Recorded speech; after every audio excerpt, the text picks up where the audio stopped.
Good evening. Welcome to the Monomoy Regional School Committee meeting of May 10th. We'll call to the meetings to order at 6:32 p.m. And the first order of business is approval of the April 26th minutes. Hear a motion? I move to approve the meeting minutes of April 26, 2018. I would second that. Thank you. Any discussion? All those in favor? Aye. Any opposed? And any abstentions? That is unanimous. Next up is public comment. Is anybody here for public comments? Yes, please.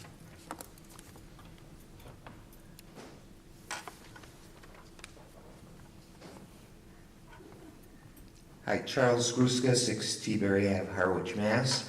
And I just want to make a couple of comments, observations from this week's Harwich Town Meeting in relation to the items the school committee brought forward with their budget.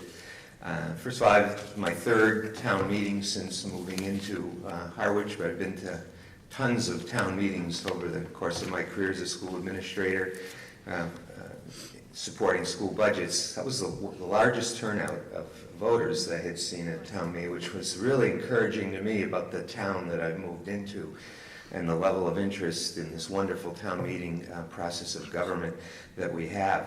My observation is that perhaps, in my mind, it was a blessing in disguise. The decision was made to bring the bathroom items and stabilization fund items onto town meeting as through capital exclusions requiring a vote, a ballot vote, because it provided an opportunity for some people in the school community to do some really special things from my perspective and perspective of those in the audience, at least in my general area in that large crowd.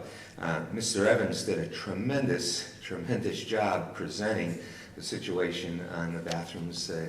And most of the people, a good percentage of that crowd, probably had no idea of the issue and the background and the minutia of all of the things that go on in any of the departments. So it provided an opportunity to really educate the community on that particular need, but also for Mr. Evans and Mr. Malone from the community, school community, backing him up as a parent, the tremendous contributions that have been made voluntarily from the people of this community and the school community toward their school, towards that particular project already.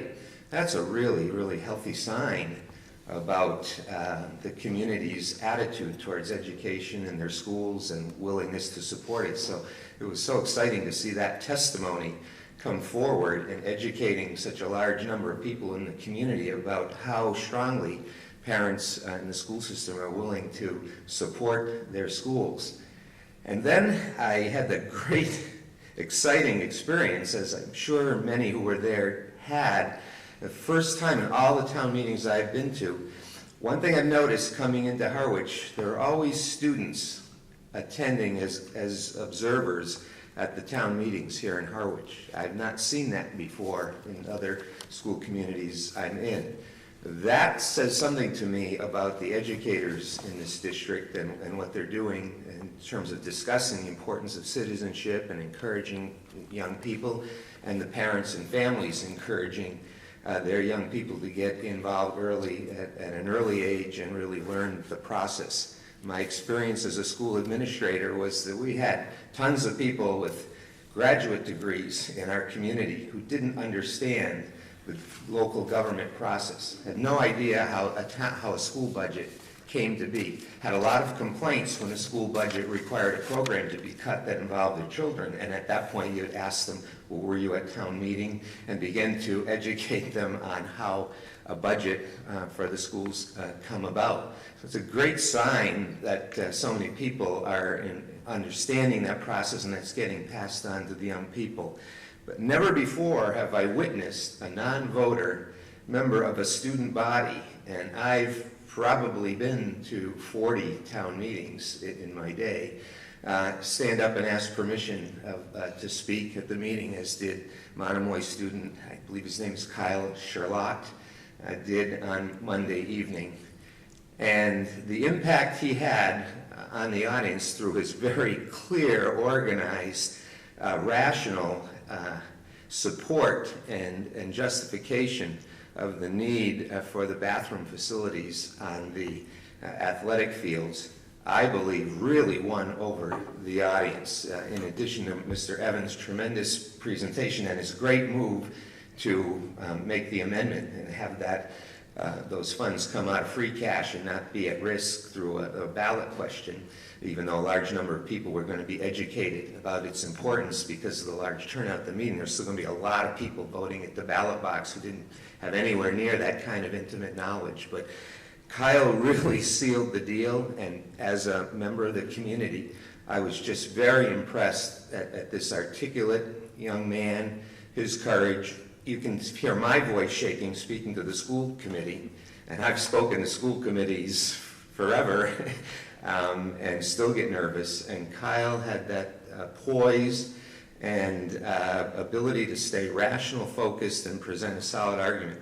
I know he impacted the people in my area of the auditorium that were there, and I really thought that he sealed the deal.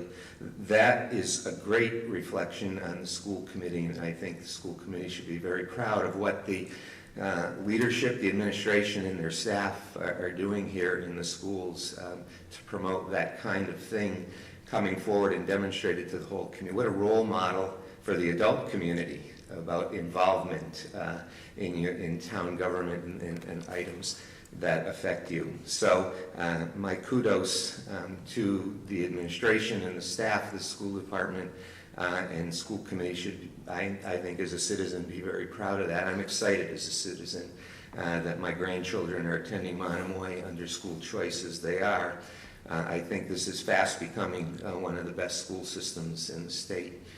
I have to share, I hope that the voters in Chatham next week will be as wise as the voters in Harwich in their support of the school budget that you have put forward to them. You've put forward to them one of the most adequate school budgets in the state, a budget that demands excellence, that enables us as communities to expect excellence from our schools because the resources, support, the staffing is being provided by the community to the schools to do that. And hopefully all will go well in Chatham on Monday or next week when they vote, and we will continue to build towards being one of the best school systems in the state, which is a goal that I certainly have for my grandchildren who are currently at the middle school going through this system. So thank you for the opportunity to share those thoughts with you. Thank you. Thank you for sharing those thoughts. Mr. Wilson. Mark Wilson, principal of Monomoy Middle School. This week is Teacher Appreciation Week, and I just want to say thank you to the Monomoy Middle School Parents Group for putting on a luncheon spread today that was just extraordinary. So to all those families out there who helped out, thank you very much. Great. Mr. Russell? Comment following our fellow citizen. It proved to me the lesson learned when it comes to senior citizens in Harwich, there's nothing like bathrooms that will get them out for a crowd. So we chose the right topic. Any other public comments? Right, we will move into recognitions.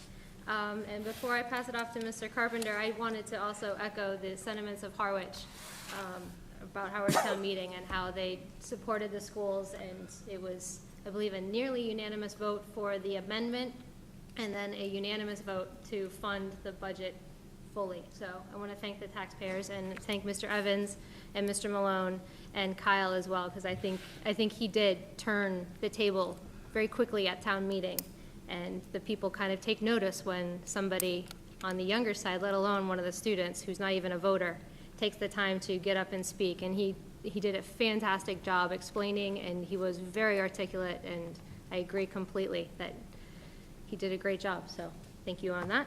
And then more recognitions from Mr. Carpenter. In terms of recognitions, in your packet, we have a donation of $2,000 from the from the Chatham Friends of Teens towards the cost of a Beyond the Bright Sea field trip to Cuttyhunk Island, a donation of $1,000 from the Art of Charity towards the transportation costs for the 6th grade students to attend the Finest Hour, culminating with their Finest Hours unit study, donation of $362 from Shepley's to Harwich Elementary School for materials needed to raise the beds in the courtyard garden. A donation of $2,552 from the Art of Charity for a field trip for visiting Spanish exchange students in November, and a donation of $522 from the Art of Charity for the Special Needs Intensive Classroom and Best Buddies field trips to the Museum of Science Butterfly Garden. I also have given to you a little blurb that Mary Olbeck put out about the hiring that they've done for an assistant principal at Harwich Elementary School to replace Mary as she moves from assistant principal to principal. They have hired Sharon Hughes for the assistant principal position. Sharon comes to us from the Nauset Public School System, where she has been a teacher and the district mentor coordinator. I met with her, talked with her. I think she has a fantastic personality, a great background. She was going to be here, or wanted to be here tonight, but she is moving a child back from college and will join you next time to put a face to the name at our next meeting.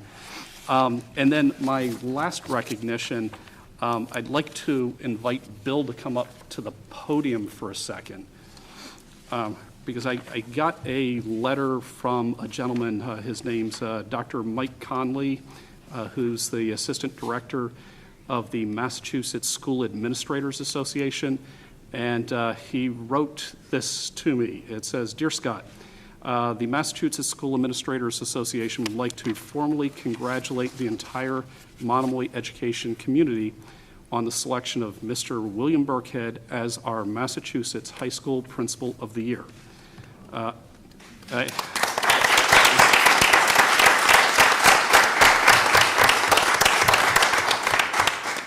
He goes on to say, a 7-member committee reviewed all applications. 3 finalists were selected. They were all interviewed by a retired superintendent, an assistant superintendent, a former award-winning principal, and Bill emerged as the winner based on his passionate efforts in support of the students and staff of Monomoy Regional High School. He writes, as a retired school principal, I thoroughly enjoyed Bill's responses to interview questions. Obviously, his work beginning in July 1, 2014, was of interest to our interviewers. His Reader's Digest version of that a school year came across in the most articulate and humble manner. He told them of his vision that focused on family. He said he was able to enlist the support of the Harwich and Chatham communities, which would form this new Monomoy family. The students would hopefully view Monomoy Regional High School as a home away from home. Watching, listening to Bill's interaction with our interviewers, it's my sense that 4 years later, Monomoy has it going on, he writes. So Bill will be recognized in July at the Massachusetts Association of Secondary School Administrators conference that's held in Hyannis, and he'll share more of his insights with his peers. So congratulations, Bill. Thank you.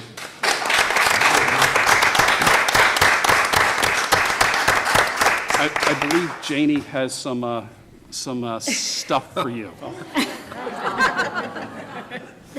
Wow, I'm gonna float away. Congratulations, you did it, and super, you're the best. Thank you very much. And then we have the Massachusetts #1 Principal of the Year. Carotid artery. And there's a little string here. I wonder what happens when you pull that string. Confetti. Everyone's gonna love it. Thank you.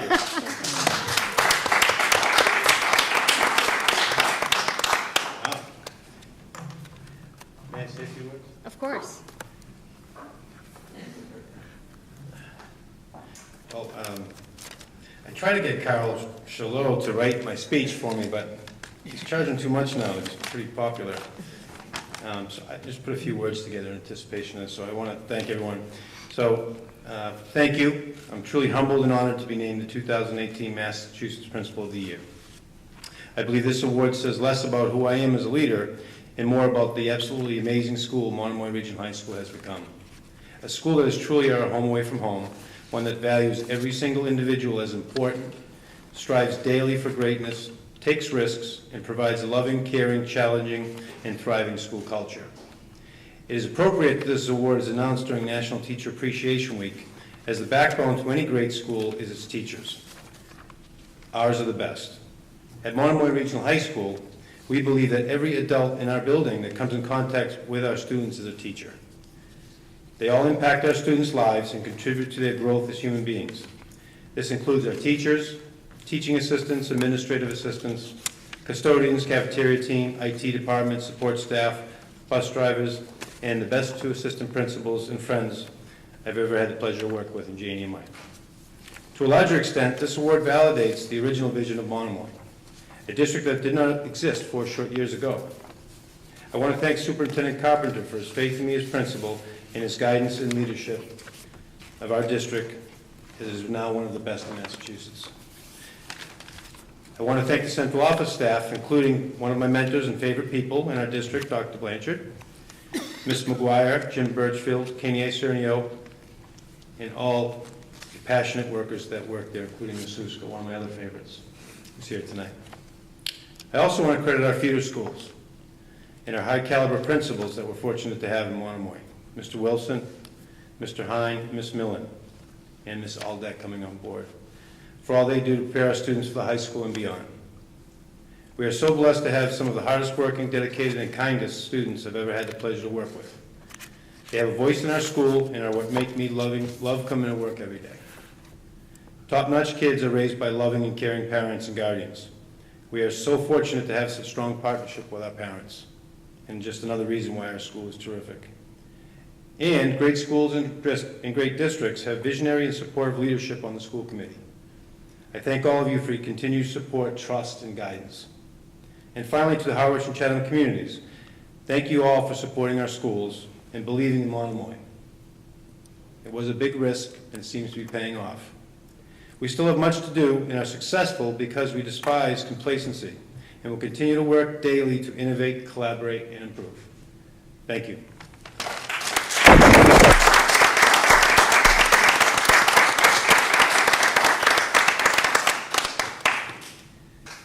All right.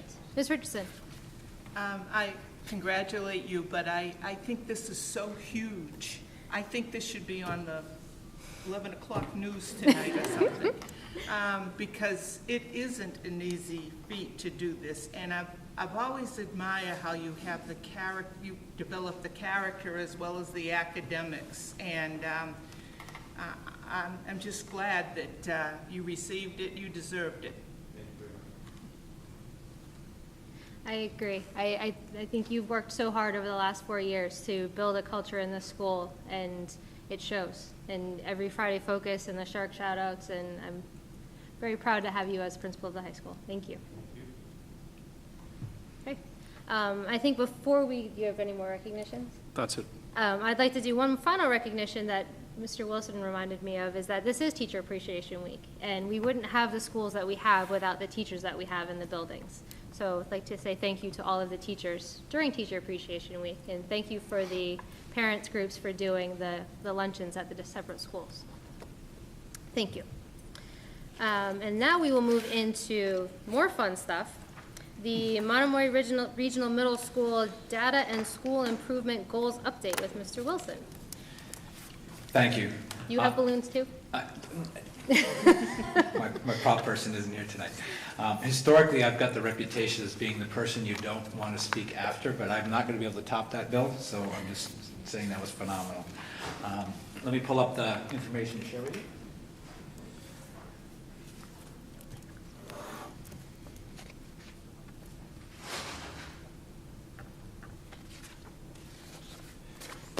Good evening, everyone. This is the Monomoy Middle School School Improvement Plan update. There's kind of two ways to craft my remarks. I can give you a broad overview of the entire plan, but what I decided to do is give you a much deeper look at certain aspects of the plan so you have a better sense of how the middle school operates and what types of results we are achieving as we go through time. One of our primary aspects of our school improvement plan is to focus on curriculum and to implement common assessments like MAP that align with our curriculum frameworks and statewide assessments of accountability, and be able to track how our students are making growth in real time. I'm going to share with you is our MAP data. MAP stands for Measurements of Academic Progress. And we test our students 3 times a year, in the fall, the winter, and again in the spring. And this information gives you the most recent information that we have about how our students are progressing and achieving. The data is displayed visually as a 4 square. It's easy to get a sense of how your students are doing based on how many squares or blocks fall in each quadrant. My favorite quadrant is the green quadrant in the upper right. That's the high achievement, high growth quadrant. The more students who fall in that quadrant, the better we are doing as an entire school and an entire district. My second favorite quadrant is the upper left quadrant. That's low achievement but high growth. Those students are not necessarily where we want them in terms of state standards and expectations, but they are growing faster than any other students across the Commonwealth. And as long as we can continue that high growth, they would move into the upper right-hand quadrant after time. Sort of my third favorite, lower right-hand corner, high achievement, low growth. Those are students who are doing well. They're above state expectations. We'd like to be able to challenge them to make sure that they stay at the high achievement, high growth level. And the place you don't want to live, in that lower left-hand corner, low achievement, low growth. For students who are there, we need to make some changes to help them improve so that they are advancing at least as fast as their peers and catching up ideally on what they need to be prepared for college and career readiness. I'll walk you through these graphs fairly quickly. This is grade 5 reading from the winter. Again, the more squares you see in the upper right-hand corner, the better off we are doing as a school. This is all of our students in grade 5. This is our largest group. We have 190 students in grade 5 at the moment. This data by itself doesn't mean much, so we give you some context for it. Oh, hang on, let me back up 1 second. There are 2 ways to look at this. On the bottom of the graph, you see the achievement percentile, and right in the center is 50. The more students that we have to the right of that, the better prepared they are for success on the MCAS and other college and career readiness assessments. On the left-hand side, the median growth percentile is 50. That's the typical growth that students expect over time. As we move above 50, the information gets better as students make higher and higher growth. Here's the range of impact, and we look as a school and as a district, one of the things we looked at most importantly is our growth. We emphasize that in everything that we do. And if the score is 50, then we have typical growth for peers with a similar assessment history. And then to the right, as you move to the right, those are students that are outperforming their peers across Massachusetts. A range of 51 to 60 is kind of high average growth. 61 to 79 is above average. And if we get 80 to 100, we're significantly above average in terms of the impact our education is having and instruction is having on our students' growth. Conversely, if you go to the left of 50, you see average low, below average, and significantly below average, and we're not happy anytime we're below 50. I'm going to compare last year and this year so you can kind of get a sense of where we're going as a building. Last year, at the midwinter assessment for grade 5 reading, half of our students had met or exceeded their projected growth scores for the year. That's what that RIT score is. The count of students that we had were 140. 71 of those met or preceded last year, and we had a mean growth percentile of 49. We're right around the 50. We'd like to be better than that. Here comes this year's data. You can see that we're improving on the percentage of students who are meeting or exceeding their growth. We're up to almost 60%. 112 out of 187 students met or exceeded their growth projections, and our median growth percentile is now 56. Again, any number above 50 is good news. If we get into the 60s, the 70s, and the 80s, the news just gets better and better with regard to the percentile, and that's where I'm going to focus my remarks for the remaining slides as I bring you through. Here's grade 5 math. What's unique about the platform for teachers is each one of those squares represents a student, and we can actually hover up those squares if we're on a live screen and actually pull up the data for those individual students. So it's very easy for our staff to see which students are performing at which level and find areas of concern and address those, and also areas of success. Last year, the percentage of students who had met or exceeded their projected growth at the mid-year was almost 47%, and we had a median growth percentile of 42. We were not happy with either of those numbers from last year. We had room for improvement, and we provided some additional instruction and intervention. and now we're at 56% of our students who are meeting or exceeded their projected growth, and a median growth percentile of 56. So nice growth from 42 to 56 over that. So you're seeing an improvement in our school culture and our ability to actually do targeted interventions over time. Here's this year's sixth grade reading. Students, again, we're looking for as many students as possible in the upper right-hand corner. Last year, almost 2/3 of our students met or exceeded their projected growth scores by the middle of the year, and we had a nice, strong median growth percentile of 63. So now we're getting into the above average growth for students. And for this year, we're pretty much identical in terms of the percent of students who met or exceeded their growth, and we've got a higher median growth percentile of 67. Again, anytime we're above 50 for that, it's good news. 60 is above average. Once we get into the 80s, things are fantastic. Sixth grade math from this year. Here's last year's data. Almost 62% of our students have met or exceeded their growth scores, and we had a median growth percentile of 60. This year, we've got 70% of our students who met or exceeded their projected growth scores, and we've got a median growth percentile of 71. So once you hit 70, and 80 is exceptional, 70 is good news. So I'm just going to compliment our, pause for a moment. All of this data is good, and it just keeps getting good as you work your way through. Grade 7 reading. Last year, 72% of our students met or exceeded their mid-year projections. We are at 68 median growth percentile. Pretty much almost identical to where we are this year, 65.3, a slight drop in terms of our students who met or exceeded, but our median growth percentile is still strong at 67. And grade 7 math. Last year, 63.2% with a median growth percentile of 70. And this year, 70.2% with a projectile of 71. So what you're seeing through time is the middle school is getting stronger in terms of the instruction that we provide to our students and the interventions that we provide as our students move through our school. And that's showing that our students, no matter how they come to us at the middle school, they are making at least the same level of growth as other students across the Massachusetts. That's what a 50 would mean. Anytime you saw the 60, it means they're above average growth. As we start to get into the 70s, it starts to get significantly above average when compared to other students across Massachusetts. Is there any questions about map schools? Yes. Well, I was looking at the grade 6 reading last year and this year, and for 2016 and 17, as you said, the statistics are nearly the same. Mm-hmm. So my question is, how does the curricula change in order to improve instruction? There are two things that we do every year as we look back at the instructional units that we put together. We want to make sure that our alignment to the standards is very tight and clear, and we can improve the quality of the feedback we give to students on the writing that they do. So it's one of the activities that we do is we actually grab samples of student writing, review it as a peer team. I'll be in with that group as an administrator. We'll talk about the types of feedback students are getting and talk about ways to improve the quality of the feedback we're giving and the ability to make a claim supported with evidence and reasoning. That's one of the strong skills we're trying to support. And as we do that better and better each year, then our students get better feedback and they have a tendency to grow.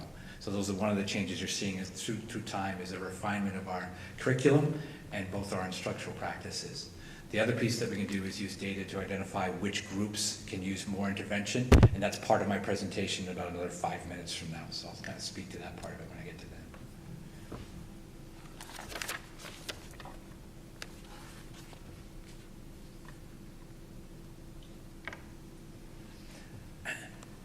Kind of taking off from Ms. Richardson's question, in order to improve what we do in our building every year, we'll look at common assessment data. The story I'm going to walk you through is some MCAS data to look for patterns of strength and opportunities for growth. And this is one of the things that we've done and focused on this year to actually bring about those positive growth in our students. This is last year's MCAS, so our current 5th graders, this is how they performed as 4th graders in either Harwich and Chatham, brought together and combined so we can look at the group, all as a group of grade 5 students. As our students walked into the door last fall, We knew that they had earned 40% of all the possible points on last year's essay questions for ELA and MCAS. Out of 13 possible points on all the essays that the fourth graders wrote, the fourth graders, now current grade 5, performed 4.5% below state average. So there was 13 possible, 20, I'm trying to remember, there's 21 possible points if I remember correctly. And across the state, you'll see the numbers were not particularly good. The state average was 6.83 points out of 13, out of 13 possible points, the state average was 6.83. And Chatham and Harwich fourth graders earned 6.72 out of a possible 13 points. So statewide, it was less than half, and Monomoy was slightly less than half. Right? So we knew by looking at the data that we had to help our fifth graders be successful. The same pattern held true as last year's fifth graders, now our current sixth graders. Our current sixth graders on last year's MCAS earned 48.7 of the possible points on the essays. There were 20 possible points. The state average again was 9.92 out of a possible 20, so that again the state average is less than half the points. And grade 6 was just slightly below that in terms of their performance. So we knew that both current grade 5 and current grade 6, we had an opportunity to grow extensively in how our students respond to essays. Our current sixth graders at grade 7, this is also a good challenge statewide as well. They earned 38.5% of the possible points on the open response essays last year in the ELA. There were 23 possible points and they were 4% below the state average. Again, think about this globally. Students across the Commonwealth in grade 6 out of 23 possible points earned 9.78. So you're looking at 41 or 42%. And Monomoy middle school students earned 8.86. So across our entire building, we see an opportunity by looking at the data for strengthening what we can do with our instruction to help our students be better prepared to write clear claims, back it up with evidence, and give good reasoning. Doesn't matter what grade level we're at, all the students in our building earned less than half the points that were possible on the MCAS questions last year. To be clear, so did the rest of Massachusetts. So our building is not that different. These questions are challenging, but the skills are teachable, and we're going to focus on those skills in all of our classes, not just ELA, but actually across the entire curriculum. But that, to answer Donna your question, one of the things we do is look at the data like this and then look at focus areas for our curriculum across all areas. And that leads me into my next set of remarks. When we looked at what our students needed some help with, we used those MAP results and then the MCAS results to set student learning SMART goals. These are goals that our classroom teachers will be accountable to within the actual educator evaluation system. And our improvement strategy was to support literacy across all content areas. We didn't let our ELA teachers be the only teachers that are going to actually teach, claim, evidence, and reasoning skills. At the beginning of the year, I did some professional development for the staff. They owned this data, and they said as a collective group, every one of us can help our kids be better writers, better thinkers, better readers, and be able to draft better essays. So we had three kind of parts to this over the course of the school year. We looked at meaningful data, we looked at purposeful outcomes, and we identified the students that we would assist. In our fall data meetings, we looked at some of the data I just shared with you. But in that conversation, this is a sample data meeting that I held with 42 of these meetings in the fall, where I'd sit with each teacher and talk to them about what the results from last spring's MCAS assessment meant for those individuals, whether it was a health teacher, ELA, PE, music, it didn't matter.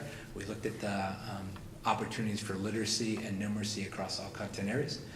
We reviewed progress on how specific literacy outcomes are being addressed through health instruction. So my conversation very specifically here would be, how are you advancing student ability to make a claim, evidence, and reasoning through your health class?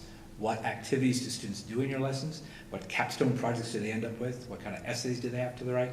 And what's the information you're having them work with? And we talked about the different prompts that students would get and the writing that they have in front of them and how to tailor that so that we can make some stronger essay writers and thinkers out of our students. And we also identified a subset of students to target for support and assistance. Here's a simple SMART goal from health. So this particular staff member decided that they would focus on writing informative and explanatory text to examine and convey complex ideas and information, and clearly and accurately through their selected organization analysis of the content. That's the goal for students. They created a rubric so they give students feedback on how they could do that through their health class. We had all the students do writing. They're going to get strong feedback and additional instruction if necessary to improve that. And they had a special question based on our vision statement for the Health and Wellness Department. And at the end of each 30-day health round of health, every student in our building has 30 days of health over the course of the year. They have a capstone project where they're required to write a strong essay in health class, present that to their peers, and get feedback through their health teacher. So this is happening in every single content area across the middle school, and why that shared opportunity for literacy across all content areas is actually showing some strong gains for us with regards to our students' skills. And the last piece we did is say, let's kind of target who we're going to help. What you have on the screen and in front of you is a list of students in 5th grade with names removed to protect their identity, who all need some assistance to help get them to the next level of performance on MCAS. If you look over on the right-hand side under the column that says SS, that's short for scaled score. And you'll see a number of these students, the top 10 of them all have a score of 498, and then you have a bunch of them at 496. And so you've got roughly 23 students there who all need either 1 or 2 more points on MCAS to go from partially meeting expectations to meeting expectations. So they're right on the cusp of being successful on the MCAS. And so here's a group of 23. If we can give them some targeted support and intervention, in this case through health, we can help them be better readers, thinkers, and writers, and hopefully gain those points when they take their ELA test. A week ago is when they took it, and get over the bar of I'm almost meeting expectations, and then actually jump to the meeting expectations. If we can move those 23 kids, our school goes from being average to being significantly above average. So this is why we're targeting for this particular group through the health class. Our entire building is strategic in this way. This is where it kind of gets neat. All of our health students, teachers see 459 students a year. They teach everybody health. All of our PE teachers teach 459 students every year. Our music teacher teaches 459 students every year as they cycle through. And it's unrealistic for me as a principal or them as a teacher for me to say to them, you're responsible for the growth of 459 students. Collectively we are, but within health they need to teach health, within music they need to teach music, within art they need to teach art. So they have a smaller role in terms of literacy, and so they have a subset of the population that they work with. And strategically we've divided up the entire school of students that need extra help, and actually place them with teachers and say, as a health teacher, I want you to look after this group, give them some extra support and assistance on their writing. And the art teacher, I want you to look after this group. PE teacher, I want you to look after that group. And as we did that all the way through, we now have a universal system of helping all students, whether they're in ELA or other places, get some support and assistance. How that works through time, I couldn't go on without sharing you the good news. Last year's 7th grade, this year's current 8th graders outperformed the state average, and they earned 54.2% of the really hard questions they're answering. Out of 23 possible points, our 7th graders last year earns 12.47, which is 2.52% above the state average. So through time, that's our goal. We want to outperform the state every time, and we've got a strategy in place to help us. Any questions on how we use data to try to? I don't think I could ask a question. Ms. Richardson. I know I'm missing something here, but on the sample year SMART goal for Yeah. health, help me figure out by, I'm having trouble connecting the letters SMART to all that seems to be, to what each of them says. What does the acronym stand for? Are you asking what the acronym means for SMART? Yeah. Yes, strategic, measurable, achievable, results-oriented, and time frame in terms of what you want to accomplish. So essence of strategic, what are we trying to accomplish? We want our students to write informative and exploratory texts, convey complex ideas, et cetera. So that's the strategic goal of the SMART goal. That's what we want our students to do better. Measurable, M, the scoring rubric is designed to give students feedback. I You get got it. it? I'm concrete. I needed to see those words strategic and whatnot. You got it. Am I good on, you want the rest of it? We good? We good? Good Yeah, I enough? got it. Okay, all right. Mr. Russell? Mark, this final eighth grade measure, the youngsters who are presently in eighth grade, last year's seventh grade, that success really is only partial because those kids probably diagnostically as well as a prescription had not the benefit of 3 years from grade 5. Am I correct on that? Right, our curriculum's getting stronger each year. Our instructional strategies and our feedback to students are getting stronger each year. And certainly this group has the benefit of, a couple years where we're put in this place, but as we build this, our goal is to have every exiting group exit stronger than the straight average. We don't really care, I want them to come in strong, that helps my school a lot. But no matter when they come in, we want them to each year to get stronger and stronger and stronger. So over the course of time, for us, it's about growth. So if we can always have better than average growth, our students will meet the bar we want to set for them for college and career readiness through time. That's our goal.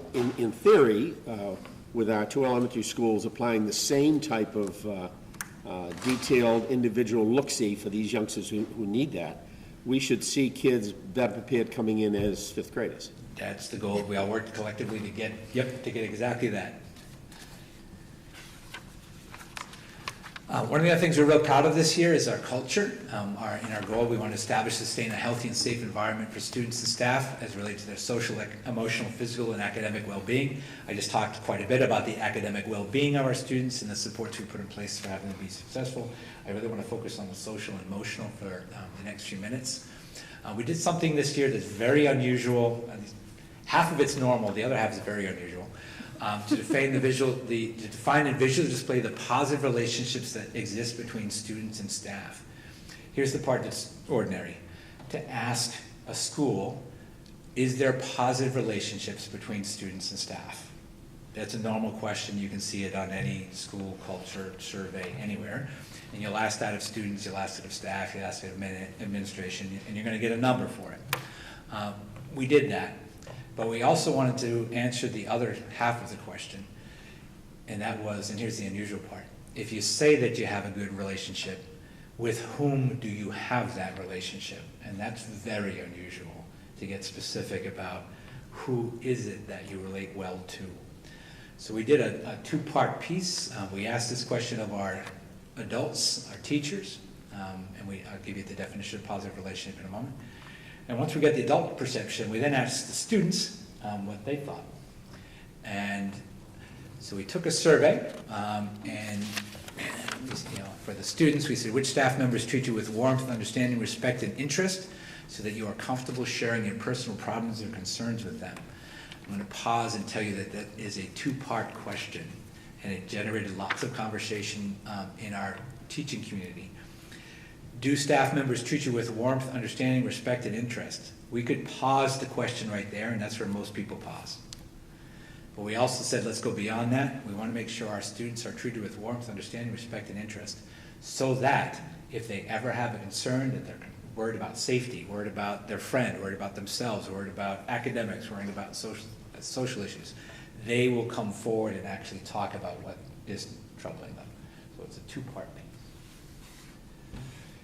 Our school-wide results, when we put that survey out, the number of students who reported having 1 or more positive relationships was 433. The number of students who said none was 26. How does that compare to the state? Our school was 94.3% of all the students saying that they have a positive relationship with 1 or more staff member. The state average is 73. It's pretty unusual to get any number above 80. The fact that we're in the 90s is extraordinary. You just don't see that in middle schools because they don't think their teachers are very cool. So to actually find those connections and have that be that robust is pretty awesome. Here, I've actually put this out of order. This is if you don't mind, I'll jump to this one real quick. This is actually a visual map, and this is the part that's unusual. On the left-hand side, the blue paper has covered up student names to protect identity, but each of those is a fifth grader. The green and blue dots is our staff self-perception. So they had the student name, and then they had to answer a question. Do you feel you treat the student with warmth, respect, interest, and positive behavior, so that they would come to you if they had a problem? The green dot means, yes, I do, and those students have already come to me. The blue dot means, I'm pretty sure that I do treat them that way, and I think they would come to me, but I can't be sure because they've never done it. They never have in the past. Okay? So if I'll just theoretically take the first student at the top there. Three green dots and 2 blue dots from our staff members. So we have 5 staff members. 3 of them, that student's already spoken to them about things that are of concern to them. 2 staff members that feel the student would. On the right-hand side is how many students said, that student said, I have connections with 1, 2, 3, 4, 5, 6, 7, 8, 9, 10 staff members in the middle school that I'm comfortable with. They treat me with warmth, respect, dignity, and interest, and I would go to them in a heartbeat. So we had 5 staff members who felt they had a strong relationship with that student, and the student on their side said, I got 10 people in this building that I know care about me. So we did that for the entire building, and we had a visual map. That's impressive. That's the part that doesn't happen very often, and you can see, I love seeing lots of orange dots. Do scan down to the bottom of the page there, about 5 lines up from the bottom.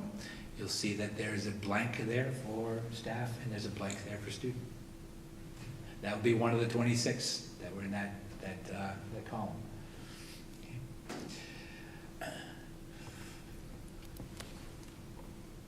I'll go back to that. For those 26 students that we had, we just said they're unconnected. We don't call them at risk, they're just unconnected at the moment. And we wanted to connect them to make sure that we know who they are and how can we help out. So we identified who they were. Please note that for grade 5, how many of them are female and how many of them are male. That's very interesting data, and you'd see it repeated across middle schools across the country. A particular doctorate, if anyone wants to pick this one up, that there's a very distinct difference in whether female students feel connected with female staff or male staff, and male students feel connected with male teachers or female staff. And more often you're going to find unconnected males than you're going to find unconnected females in our middle schools.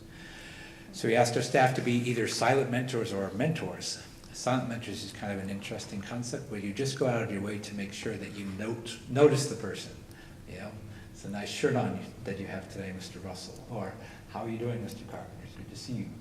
Just a very casual, run-of-the-mill conversations in the hallway. How's your dog? Learn a couple things about a student and just regularly engage them, let them know that you notice them, see them, and make a connection. We have silent mentoring going on all over building for all the time. But for students who are unconnected and that had no dots, it's strategic. And we're looking after them to try to build those relationships. That's kind of the silent mentoring piece. And then mentoring is a much more formal relationship where we're going to try to get beyond just the cursory introduction piece and be able to connect with a student, usually around a shared interest. Might be classic, might be a coach and a player, could be a student who has a passion for rock climbing and they find some adult mentor who knows about rock climbing. And the next thing you know, that they're having good conversations about things, and that leads to a good, strong relationship. So all of our staff across the building took a look at some of our students who are unconnected and said, absolutely, I'll reach out and try to be a silent mentor or mentor for those individuals. Question mark. Yes, sir. In practice, would it be usual to discover that these unconnected 26 youngsters, whatever the number is, are also the same youngsters who are not achieving? Great question. We didn't find that in our own. There is some correlation to that, but it wasn't a one-to-one correlation. We didn't say that just because they were unconnected meant they were at risk.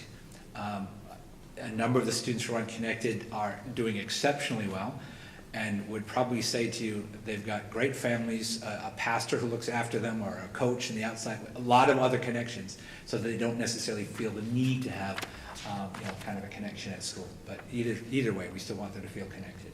So I think it's a great question, but there wasn't a correlation between at-risk academically and unconnected with adults. Just for fun, I broke this out for 2 different teachers. I'm not going to tell you who they are, but I will share just patterns that we look for. This particular grade 6 male teacher, 5% of the students who said they had a positive relationship happened to be male. So you see that gender connection. And grade 7 female teacher, 79% of the students who reported that they had a strong connection also happened to be female. Again, in your same for those of you who want to do your doctoral piece, just remember that by far, all of the teachers in elementary and middle schools nationwide, I don't know the exact number, but I'm going to guess it's probably 95% female. So one of the reasons that we look at how do we support male students who may not necessarily connect easily with female teachers as they travel through. And for many students in the elementary, their only male teacher is probably a PE teacher and maybe a band teacher. That's pretty common across the country. So it's interesting. Again, have some fun with the doctorate on that one if you want to go there. I'll back up real quick. The only popular memo ever in the staff mailbox is on April 3rd. I actually gave every staff member, 80 people in my building got this feedback on April 3rd, where I gave them the list of all the students who felt that they treated them with understanding, respect, interest, and warmth. So it was after the faculty meeting, they all went up and said, I can't wait to get my list. Ms. Simmons, my administrative assistant, asked me what was going on because every staff member immediately went up to check it. And there was a great conversation about how special our building is, that 96% of all of our kids were connected, and everyone was talking about, all right, I love all the kids who connected with me, I want every kid to connect with me. What can I do to make sure I reach out and make sure every student that I interact with feels this way about me so we'll be able to get there. It's pretty, that's the part that's unusual. The first part where you ask about the connectivity, that's normal. The other half, who is it who connects with you and how can we do better at it? That's the unusual part. Any questions about that particular? I'll sum it up this way. There's a reason why the students who walk through the hallway are happy. And last, real quick, our culture, we want to pursue unusual opportunities like field trips, special events, and unique happenings that help shape and define our middle school. I'll tell you right now unabashedly that this is incredible growth over the course of the last 4 years of the things that are happening in the middle school to make it special. Here's just a toe in the water of them. The grade 5 Truro Environmental Classroom Experience, where our students go and spend a full week off campus. The Finest Hours Unit, where our students are going out into the Chatham community, learning about the nautical history of the region, and also doing a Community Heroes Luncheon, where we've connected them with police, fire, et cetera, and they actually they write notes of appreciation and gratitude on the service those individuals are providing the Coast Guard as well. Superintendent Carpenter mentioned we've got a couple of grants to support our Beyond the Bright Sea trip, which is a brand new curricular unit that's been developed for grade 7.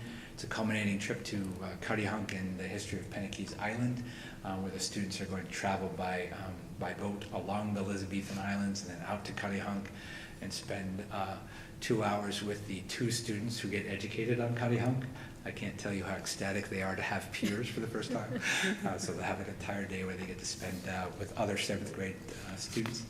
Our all-school field trip, which has become a tradition now where the entire school heads up to Boston to the Willock Family Theater. Our Science Writers Retreat, where students spend better part of a weekend at sea camps, spending time hiking in nature and writing about their experiences. Where I need to go in about 5 minutes is the Super Sharks leadership training, something we've never done before. Right now there's 125 students who are waiting for me to give an inspirational speech in about 15 minutes to them at the middle school. They're all of our National Junior Honor Society members, our student council members, our Shark Tank executive board, our Human Rights Academy, and a number of other groups I can't think of at the top of my head right now, that are all together. All the kids who are doing all sorts of special things in our community and our school are all getting leadership training. They're just finishing dinner in about 2 minutes. and they're waiting for me to come back and actually give them an inspirational speech after they've spent an extra 5.5 hours at school beyond the end of the school day. These are things that are just happening in our building all the time, and if I didn't brag about it, I would not be doing my job. It's extraordinary what's going on. And then the last one, the Washington DC travel opportunity, which I spoke to this group a couple weeks ago. I'm happy to share that that's now, we've been able to revive that after some concern about whether they'd be able to bring it forward. And it will be on your next school committee agenda for you to hear the proposal and some really, really awesome changes in that opportunity coming up for this year's current 6th graders, next year's 7th graders. And the last thing we want is to make sure that these types of experience, whether it's the academics, the culture, and the opportunities, inspire our families to keep their kids in district. And here's my last slide for you. Here's what's happening in terms of our efforts and how many parents are opting for charter school enrollment over time. My first year was 2016-17. You saw that 8.5% of our student body opted into the Charter Lighthouse. The next year was 8.05, and this year the pre-enrollment numbers, that number can only go down because I already know 3 families that want to stay after their kids' experiences this year, is 6.77%, and our goal is 0. Oh. Thank you. You have no time for questions. You have to go be inspired. Any questions? Any questions for Mr. Wilson? Just thank you. Yes, thank you. It's impressive what is happening there. We're having fun. As exciting as the Celtic game last night. I didn't have a chance to watch it. Whoa. I was working on my inspirational speech. Thank you. Thank you, Mr. Wilson. Drive safe. All right, then next up is the Chatham Elementary School Improvement Plan, the actual plan, Dr. Millen. The actual plans, well, hold on one second. I'm actually here for 2 items today. I have the 2018-2019 Student Parent Handbook to present so that you can vote on the handbook for us, and then we also have the school-wide improvement plan. So Ms. Scott, which would you like me to present first? Let's go with the handbook. Okay. Give our brains a little bit of a Sounds good. break. So I sent to the committee the memo of the changes that were made in the 2018-2019 Student Parent Handbook for Chatham Elementary School. I'm not going to go over each item, if you don't mind, but I do want to highlight something that we need to decide on, I think, as a committee, or you need to decide on as a committee. There is a change in the handbook that might happen, and it's on page 17. And basically what it is that we may have the opportunity to participate in a program that is a provisional food service program. It's called the Community Eligibility Provision for Breakfast and Lunch Meals. It is a federal provision that we qualify for at Chatham Elementary School because of our levels of economically disadvantaged students that we have. And in that provision, it basically says, and the federal government says, well, your percentage is getting so high, it's easier for us not to collect applications from you anymore and just grant all of your children the ability to have free lunch and breakfast at school. So that does not mean all 100% of our students are economically disadvantaged. What it means, though, is that it will give our staff opportunity to take the time, instead of collecting applications, sending out bills, doing all the money, all of that thing, spend time to really look into how can we best service our children to eat healthy meals, make lunches more interesting for them, so that we're feeding a population of children that might not be getting that other places. The other situation with this is that it will also allow time for our children not to be wasted inside the line in the cafeteria exchanging money. They will have the time to actually sit down and eat. So we are very excited about that. The problem that we will have now is that we don't receive formal decision on this until July.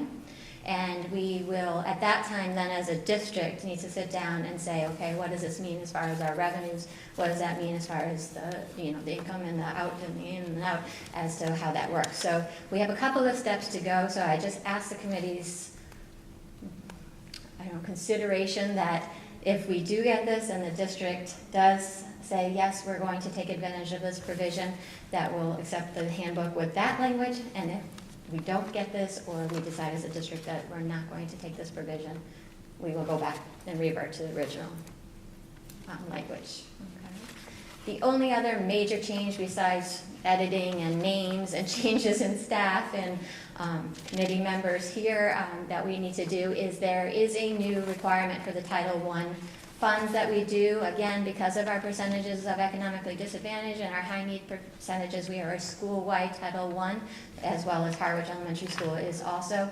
But in the new Title I requirements, we now have to include a family compact inside of our student handbook, and that does need to be signed off on by all of our students, families, all of the parents in the families. So that is also one of the major changes inside the handbook. Okay. Thank you for explaining that, because I was looking at that, wondering, the lunch program, where that came from. Does anybody have any questions about the handbook? All right, school improvement plan. Thank you, Oh. Ms. Miller. You may have stated Ms. Lo- it, and I missed it. Are you telling me, bleh. Is the food changing as well? The variety, all of that? Or no, it's gonna be the same thing we're doing now, except without the task of the paperwork and the numbers and the... Yes, and so USDA, from what I understand, and Garth Drecker would be much better at this than me, but from what I understand, we have an approved food list, so we have to go by that. What this will do is allow some time where the intent of the provision, I think it says really nice here, is the highest poverty districts and schools will have less burden of collecting household applications, so they have time to focus on preparing nutritious meals their students will enjoy. So our hope is that our staff then will have that time to really look, what do children in our families like our children What are they to eating? eat, what are right? they not eating? What's the popular? What's the Exactly, not? and making sure that we offer healthy choices to our families in that capacity. Okay, thank you. Anyone else? Okay. Thank you. All right. So the second item that I have to present today is actually the school-wide improvement plan. Now, I am not going to go over all the data. I did that for a couple of weeks ago with you, and I also did provide the committee, and I'm happy to provide it to anybody else that would like to have it. It's also posted on the website, but all the evidence from the 2016-2018 school council plan that we just finished. And so today, I'm just really going to move ahead and share with you what the school council has brought forth for the 2018-2021 plan. But again, I welcome anybody to come sit with me and talk about how we progressed on the last one. So the first thing I want to do today is I have some of them here, not all of them have made it, but I just want to give a sharp shout out to our school council members. They are the best school council members I could have ever asked for on any team. And some of them have been with me since the first council that I did for the last plan, but Ms. Ann Barnard is one of our teachers. She's a second grade teacher. She is also on the PBIS team in our school, and you'll notice as I go through these people how many other committees they also participate in and all the interconnections that we have. Ms. Stephanie Goley, I hope she'll wave to you because she is here in the audience today. She is a parent extraordinaire. She is on the executive council of the PTO.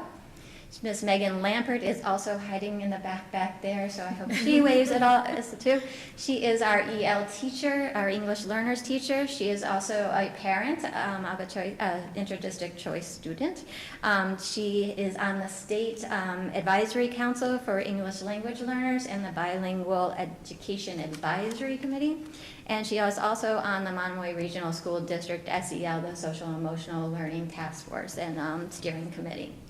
Ms. Deb Lopes is not here tonight. She's new to our committee, but she's also on the Playground and Beautification Committee, and she's the Playground and Beautification Liaison to the PTO. She is, Megan Story is the co-chair of the school council. She is my second half, who is not here tonight, but she is also a parent extraordinaire and what I would consider our business liaison. She works with does a lot of the work, as you'll see, going out to the businesses in the community in that capacity.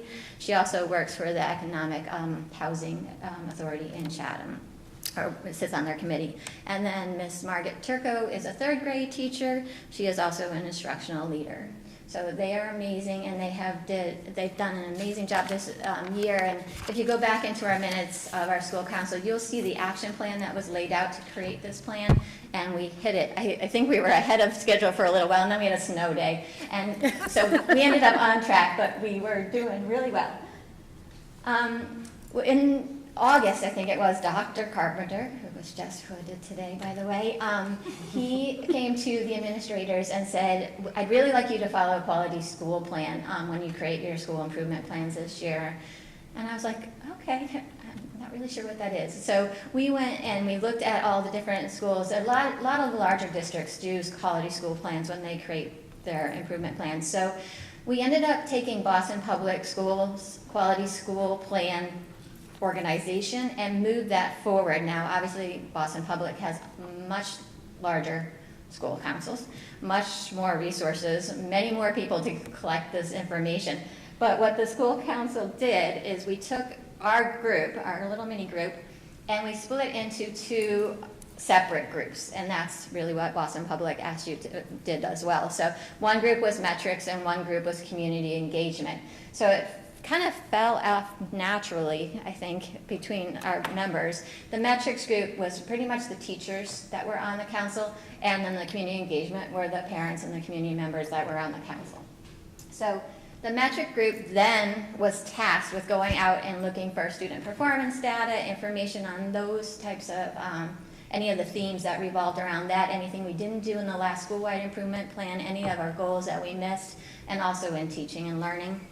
And then the parent group went out and collected information and data on 3 subtopics: the family, community, and culture, student access and opportunities, and then leadership and collaboration. So what was very, we had our goals, we had our tasks, we set a vision very early that this school-wide improvement plan would be student-focused. So every question we asked, every piece of data that we collected revolved around students. And I think that's a change from our school-wide improvement plan from the last one that we had. That was, it seemingly, I think we agreed, a little more organizational. It was my first year coming into Chatham. It was a lot more of kind of the nitty-gritty of that. This was very narrow, and you'll see, very student-focused. So those members came in and said, oh, I think we have this, we have to do this, we want to work on this. They had all these different ideas. And then we would kind of hash it out and look through it. And then we went back out into the communities that we represented and said, what do you think? And then we came back and we did that several times. And again, that's in the action plan in the minutes that you'll see online. And in the end, we did get there. A month ahead of schedule, like I said. But we were able to do the draft that I presented online to you guys, and it's also posted online. So this school-wide improvement plan basically has 3 key themes. Last year, the last plan we had 4. We have 3. We deliberated about communication quite a bit, and we decided we didn't need that anymore. But it does have 7 goals.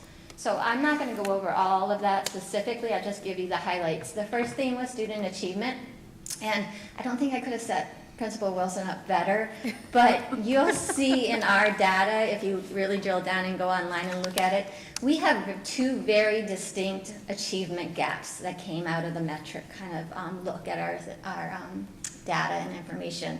One of our achievement gaps is economically disadvantaged and non-economically disadvantaged. Our non-economically disadvantaged students are succeeding and reaching achievement levels far greater than our non-economically disadvantaged, or our economically disadvantaged. So we knew we wanted to target that group. We also have a clear achievement gap between males and females, similar to what Principal Wilson sees at the middle school. We, for some reason, and we're going to have to drill down a little bit more, are seeing that gap also. Males are not succeeding as well as females are in our school. So we targeted those 2 groups, and based on recommendations that the state gives you, we decided that we were going to lower the percentage gap by about 35%. Now, we did the numbers, we looked at how many children that was, so, I think it's a pretty rigorous goal, but I also think that we might be able to raise that over the next couple of years. The other goal that's 2A in the middle there is the one that is just for all students. So it is just that we did do well. We were right at or right just below the growth percentiles across the state and the state averages, but we want to be better than that. So we're raising our ability for all of our students on the grade 3 and 4 MCAS to show that they are reaching the 75 percentile of achievement on that. So that is that one. The second theme was teaching and learning. This is actually a continuation of our old SIP. We realized we just hadn't gotten there yet in some of the teaching and learning aspects of teaching and learning that we knew could be a key lever in that first theme. And Superintendent Carpenter at the beginning of the year really laid this out for us, saying to our staff and to our schools in general that we're still working on differentiated instruction and critical thinking inside of our school, and that was set from the DESE recommendations in their comp review. So it's all interconnected. So again, the goals are there, they're measured, and this one is being measured on the similar rubrics that DESE used when they did the comp review, so we're using that as our baseline data. And then we have an outside consultant that's willing to come in and do some instructional rounds and give us some progress monitoring along the way so that we can make sure we're measuring those two goals.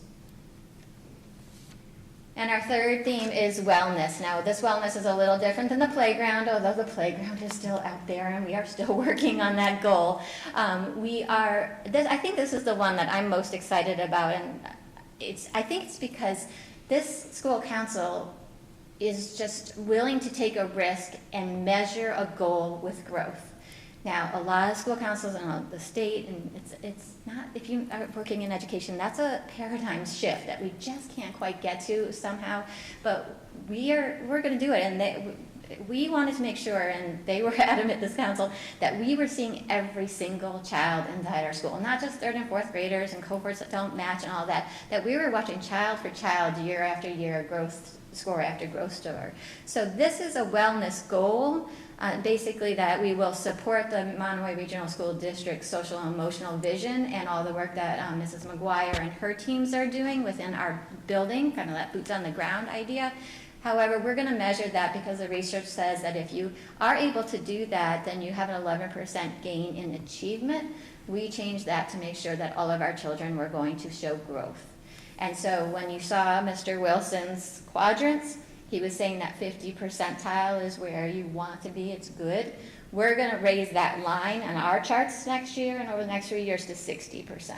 And so we're going to shorten those top two quadrants, they're not going to be equal, and we're going to push everybody up to that right-hand corner. So that's how we're measuring that, and that's very exciting. I just think that's going to be great, and we'll see how we're doing with that. So here's the acronym for Mrs. Richardson. This plan is smarter. It is. We love the word smart inside education, but it is a smarter plan. And I just wanted to point out, it is specific, it is strategic. Obviously, it's very student-centered, and it targets those gaps in achievement goal. We really drilled down much more in this plan than we did in our previous plan to those specific needs and barriers in education that we're seeing. It is measurable and meaningful. It sets very rigorous goals. It's actionable and it's achievable. It's going to take hard work, and I might come to you, like I said the last time I presented a plan. It's going to be messy, but we are going to work hard, and it's going to take a commitment from everybody, community members. We've been talking to outside community members in the last couple of weeks. Ideas like, what are we going to do with our extra rooms, or what are we doing for our infant to toddlers, what are we doing for our Head Start program, what are we doing in a big broader community. So it's actionable and achievable, but we need to all be on board of it. It's relevant, and I would add rigorous there. It's timely and time bound, and it's a value. I say it's smarter, not just smart, but it's a value to it. We have built-in progress monitoring checkpoints so that we know we're doing what we're supposed to be doing and we're measuring those goals. And it is revisable and readjustable. If we're shooting over a goal in year 2, we're going to raise the goal. That's okay. I have no problem coming back to you and saying, listen, we're over this. Or I also coming to you and saying, not yet. So, and again, these were all recommendations from DESE that we make sure we have much smarter goals and clearly communicate that to our stakeholders. So this team did that. Okay, so this is where I ask for your forgiveness, because this is where I get emotional. So always at my year-end report, I always want to give a special shout out to our retirees. So Ms. Nancy Cook and Ms. Deborah Gray will be retiring. We do have one other retirement, but I'm not at liberty to go public with it yet, but we do have a third retirement. Nancy Cook started teaching 5th and 6th grade at Chatham Elementary School in 1989. She's been with the system for that amount of years. And then Ms. Deb Gregg started, and she's currently teaching 3rd grade, and she did her Ms. Cook did her exit interview with the Kindness Club in the last scoop. So if you haven't had a chance to read it, you have to read it. It's one of the best interviews with an educator that I've read in a very long time. And then Ms. Deb Gregg is our paraprofessional in our preschool program, but she started in 1979, and she worked for the May Institute, which was actually at Chatham Elementary School when the Council of Aging was there, for all of us that were here back then.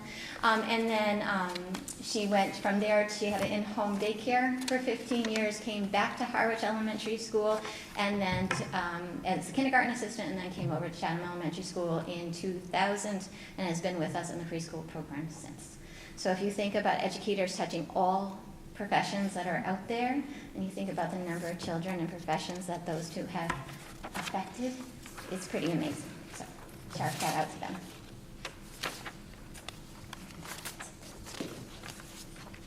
Thank you. Any questions? Karen, I Comments? have one question, Sure. and I commend you, terrific job. Just to raise the knowledge level of your staff, I forget how many staff people you have in the building, but just this presentation of approaching kid learning with a school improvement plan, is this during PLC? You nod your head. Yes. Because there's a tremendous amount, forgetting the youngsters for a moment, for the staff to get on board while the train is moving to say, I buy into this. Right. Or can I see you for a half hour after work because I want to talk to you about this. So I'm glad to hear there's some time put aside that professionals are on the payroll to get the best out of them by saying, yeah, we have some time to learn the plan. Right, and we have some very exciting things happening just now, and Megan can come up and talk to you if she'd like, but we have, our instructional leadership team has been working kind of in the PLCs, and again, all of our professional student growth goals and our professional practice goals have to connect somehow to the SIP plan. So the staff has been looking at this in development and trying to figure out ways that they are going to kind of help this plan, because they're the ones that are going to move these levers forwards, right? So in the last couple of weeks, our instructional leadership team has come to us and said, you know, we'd really like to work on some of these barriers to education. Is there a way that we can structure our instructional leadership, maybe not as grade level teams, but as to looking at, let's say this group is going to take, how do we teach children in poverty? This group is going to take, how do we have outreach to EL families and things like that. So they're generating all these ideas as to how they're going to achieve these goals. So it's a remarkable thing, and I have to tell you, my PLN, my Professional Learning Network, when I talk with them about what our staff is doing, they're amazed by how forward-thinking they are in that way. So it's good. Thanks, Robin. Any other questions or comments? Okay. Thank you. Thank you. We'll put that on for the agenda for next week to vote on that. All right. Next up is the FY18 quarterly financial report that was included in our packets to review. Ms. Isernio. Katie Isernio, Business Manager. I think it's wonderful to follow the three principals here tonight, our Massachusetts Principal of the Year, the middle school and the Chatham Elementary, and at the last meeting, Howard Elementary, to see how the budget's supporting all of this wonderful work that's going on in the schools. We're right on task and right on target to where we should be and where we were last year. We have an unexpended balance of about $600,000, which is typical for this time of year for the year-end expenditures, spring coaches, et cetera, that are not encumbered at this point in time. In your package was the financial piece with the dollars, and they'll be posted on the website tomorrow. Joy Jordan will post the quarterlies, as the others are there as well.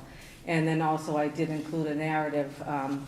Some people are not numbers people, and some of them like the narrative, so there was a narrative for for that. And in the summary, what I put was that overall, the FY18 budget is positive. We are right on task, and we're a little bit ahead, because we didn't, we had a major purchase last year of the Math and Focus, but we don't have that this year. But all is well. Any questions regarding the updates? All right, thank you. You're welcome. And next up is the school committee handbook. Everybody received a copy of a draft version of the school committee handbook that we've talked about in the past. Most everything in this handbook is a policy in our policy manual that has been approved by the school committee. It's just kind of condensing it all into one nice little neat package for school committee members and possible future school committee members to look at to see what we do and without having to scroll through the entire policy manual.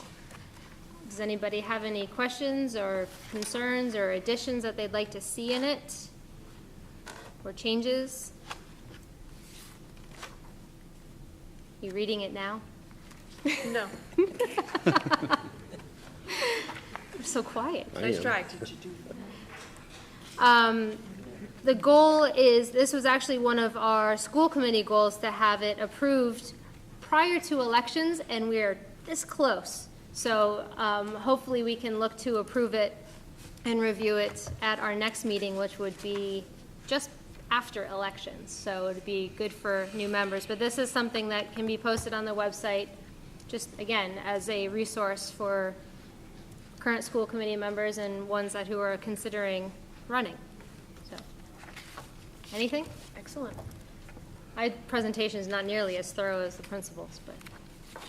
All right, we will move on to the purchase of a wheelchair van. Is that Ms. Isernio again? Should have just stayed up there.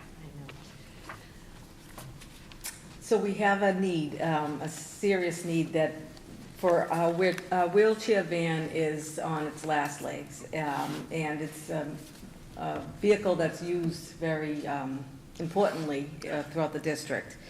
So I've done some research, and we are a member of the Massachusetts Higher Education Collaborative, and as so, there's a state contract pricing for vehicles. And the MHQ is the state contract vendor for MHEC.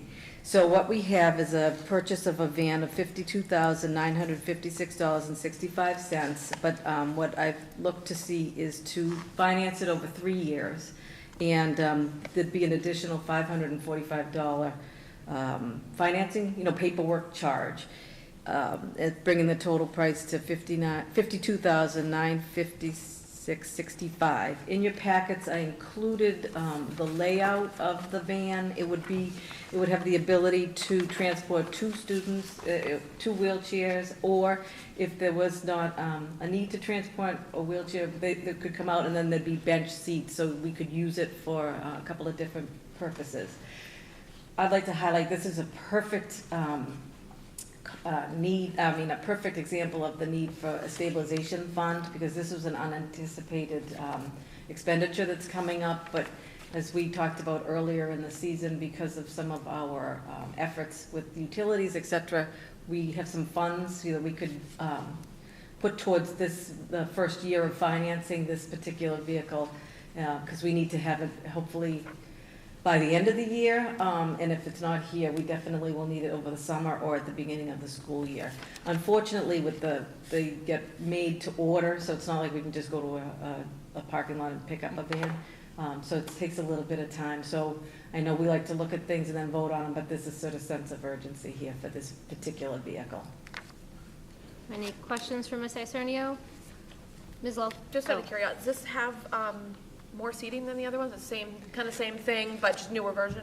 It would have a space for an additional wheelchair. The current one has one, and the biggest problem with the current one is the lift is going on it. And it will be white. I like navy blue, the superintendent likes white. Would you like us to vote on that? My other question is this used primarily at the high school? Is this used throughout the district? it's based here at the high school, and as a need would exist, would be how it would be utilized. But I could see as,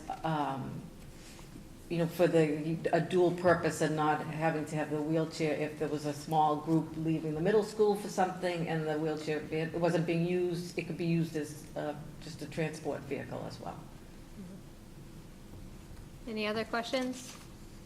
Okay, so you're looking for us to vote on this tonight because we need to get the order in. Exactly, if you wouldn't mind. So if somebody would care to make a motion to approve, please, Ms. Long. I move to approve the purchase of a 2018 Ford Transit T350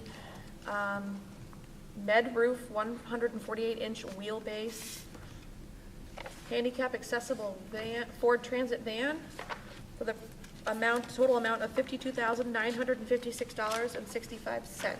Thank you. And a second? I would second that. Any further discussion?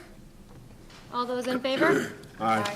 Any opposed or abstentions? That is unanimous. Thank you. Very good, thank you. All right, next up on the agenda is subcommittee reports. We're going to table those policy first readings to our next agenda. Follow up on that. Before I go to my superintendent's report, I neglected my recognition of Dr. Carpenter, who had his hooding ceremony today and official graduation tomorrow. Yes? Yes. So we have another doctor in the house.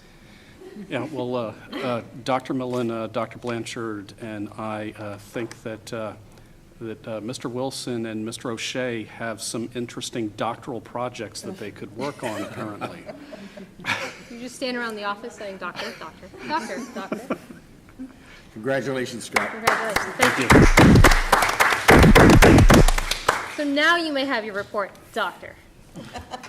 I'll try to be brief, but I thought it was a nice start to the meeting, and I appreciate Charles's comments. I thought that at Harwich Town meeting to see Kyle Charlot, who I've gotten to know since he was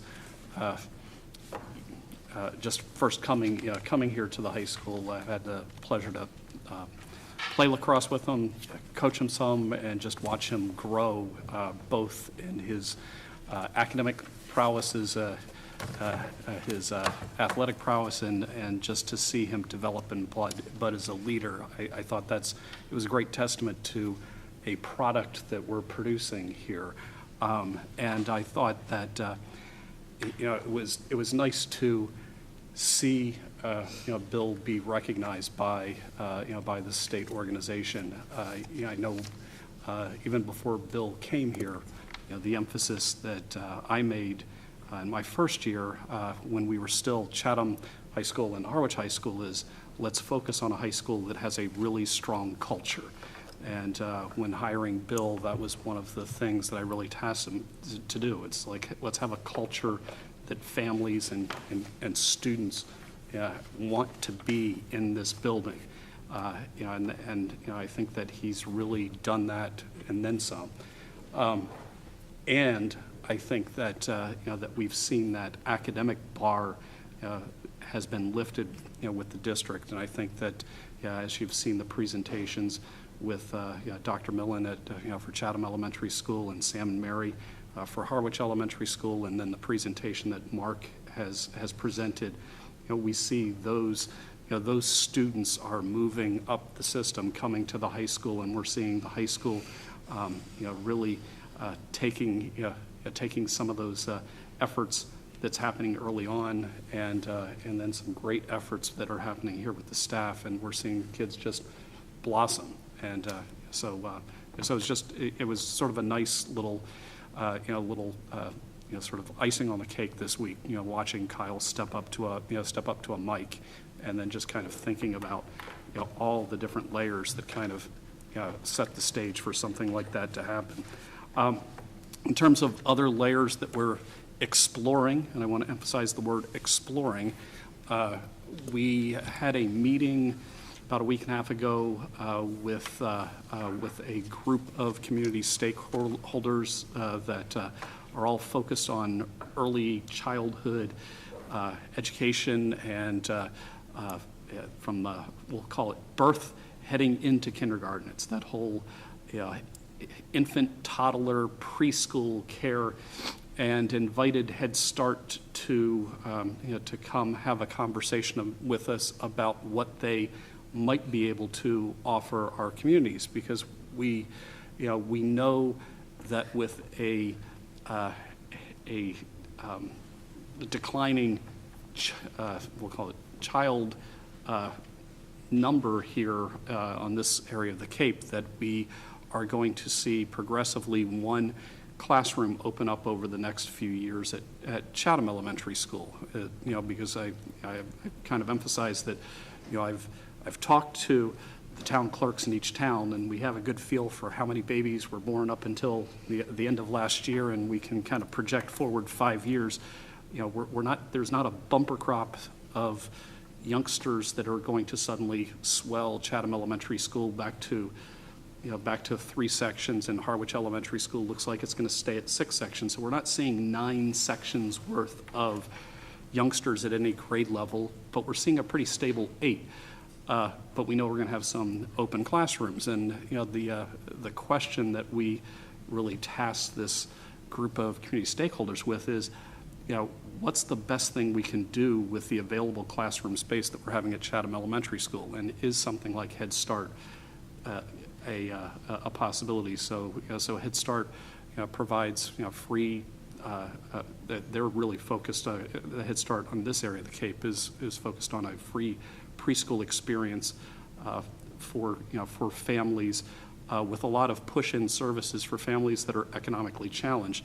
The other thing that we also clearly heard in meeting with this group is that there are more families that want or need preschool experiences than there are places to get that in the area. So Katie and I will be meeting with a woman, Ann Caldwell, who sort of organizes this for Cape Cod, just to look at some of the financials and sort of what sort of administrative management challenges having a Head Start program come to a school district would be like. And I want to emphasize that that we would be providing space. They would provide staff and would run a program within a school, but it's again very much exploratory. There are some community challenges that you have to overcome if you do have Head Start come, and that one of the big ones is while they come here and provide a service for families, they don't provide transportation. And remember, this is a set of families that need supports, and and may need the transportation to the school and back. Good thing is we have school buses, but can we work our school buses and have them pick up our kids along with Head Start kids, and so again, lots of things to look at, along with what sort of other opportunities might there be for for the communities to use those spaces to support families that need. So more exploration to come, but we've had initial conversations on just exploring possibilities for a Head Start. Let's see, superintendent self-evaluation. I have been a little busy, so I haven't quite finished everything for you, but by this time next week, I'll have an electronic document to you and the proverbial end-of-year binder of evidence. That Barbara will have sort of a compilation, but I think that binder is in many ways we could go back through your school committee packets over the last year, and it's things that you've seen before. It just gets all compiled in one place. And last thing, I will be having a coffee at each of the school buildings here over the last couple weeks of this month. We put out a homework survey. I'll be asking parents some questions about homework and focusing a little bit on that, following up on some of our conversations that we had with with regard to safety with families, and then having a conversation, sort of the annual one on, what are we doing well, what could we be doing better. It's also clear from some of these early childhood meetings that there are a lot of misconceptions out there when it comes to elementary school and reorganization and this or that. There's a lot of sort of conversation that needs to happen, particularly at the elementary level, on what's realistic or not realistic. And I think that will sort of organically come out of whomever comes to those coffees, but we'll be publicizing and inviting families to come join us in the next few weeks. Okay. Any questions for Dr. Carpenter? Scott No? works. Just doctor. All right, before we move into our adjournment, I just want to remind everybody that our next school committee meeting is on a Wednesday, May 23rd at 6:30. We're going to a little shift of days for about 3 meetings. So our next meeting is Wednesday, May 23rd. And now I'd like to entertain a motion to adjourn to executive session pursuant to Mass General Law 30A, Section 21, to discuss the following items. And we will be coming out for adjournment only. A custodial union level 3 grievance with respect to collective bargaining agreement and strategy with respect to collective bargaining agreements and negotiations update, and a change in non-contract job description title. Somebody would like to move that? So moved. Thank you. And a second? Second. And Ms. Richardson? Aye. Ms. Sheehan? Aye. Mr. Russell? Aye. Ms. Long? Aye. And I say aye. So we will be adjourning into executive session and coming out only to adjourn. Thank you very much at 8:07.